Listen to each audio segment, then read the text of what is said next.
Bonjour à tous, alors je m'appelle Gessopoche, c'est pas mon prénom mais ouais.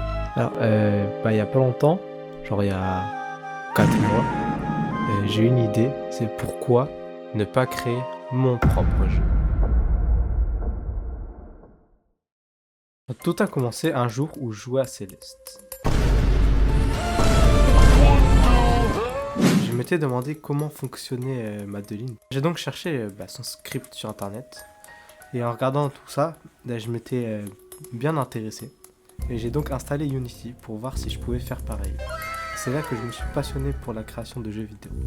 Donc j'avançais bien, mais au bout d'un moment, je me suis questionné sur le prix, sur combien ça revenait de payer Unity. Et ça m'a fait mal au cœur. Donc même si j'atteindrai sûrement jamais ce montant d'argent gagné en un an, je voulais pas être dépendant de ça, si jamais.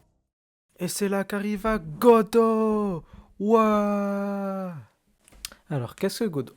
Tout d'abord, c'est un moteur de jeu open source, donc gratuit. Et je l'aime grâce à ça, mais aussi parce que je m'y retrouve plus, car je préfère son interface. Dans Unity, je trouvais ça un peu plus bourbier. J'ai donc commencé plusieurs projets, et voici une présentation de ceux-ci. Alors, ici on a un projet qui me permet de travailler mieux.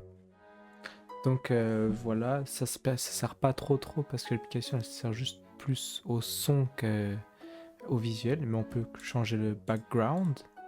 On peut aussi changer les musiques, donc on en a plusieurs comme celle-là. Voilà. Et aussi on peut mettre des ambiances, et ça j'adore parce que on peut faire par exemple une pluie avec de l'orage, ou bien un petit ruisseau, et voilà. Alors, ici on a un projet qui à la base était en 2D, sauf que j'arrivais vraiment pas avec les backgrounds et tout, genre les... C'était vraiment très embêtant, et c'était pas comme dans Unity où c'était de la 2D un peu 3D. Donc je suis allé dans un environnement 3D et j'ai fait des trucs 2D.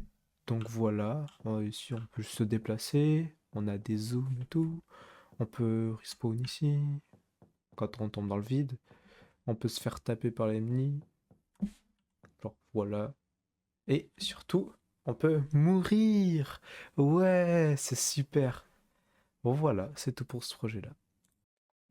Alors, ici on a un projet en 3D. Donc ouais, voilà, c'est de la 3D. On peut se déplacer, on peut courir, on peut aller sur des plateformes qui sont branchées, ça c'est logique. Et voilà. Donc, et là je suis content de moi sur ce point. Alors, on a un inventaire, et déjà il y a le nom, et ça c'est stylé. Tu peux bouger les trucs de place, tu peux faire ça. Je suis vraiment très fier de moi là-dessus. Voilà. Et aussi, on peut mettre des trucs dans l'inventaire. Et ouais. Genre, regarde. Hop là, il y a un. Enfin, et là. Waouh, c'est génial. Et si on peut mourir, genre si tu vas là, tu meurs. Et ouais, voilà. Et là, t'es mort. Et donc ce dernier projet, qui est pour l'instant un prototype bien sûr, aura comme thème les SCP. Donc si vous connaissez pas, c'est des anomalies de la nature qui sont confinées ou bien recherchées par la fondation SCP. Et voilà, et je ne vous en dis pas plus, parce que vous allez découvrir quand je l'aurai terminé. Dans 3 ans, dans 6 ans, dans 9 ans. Vous pouvez le prochain DLC de Silksong.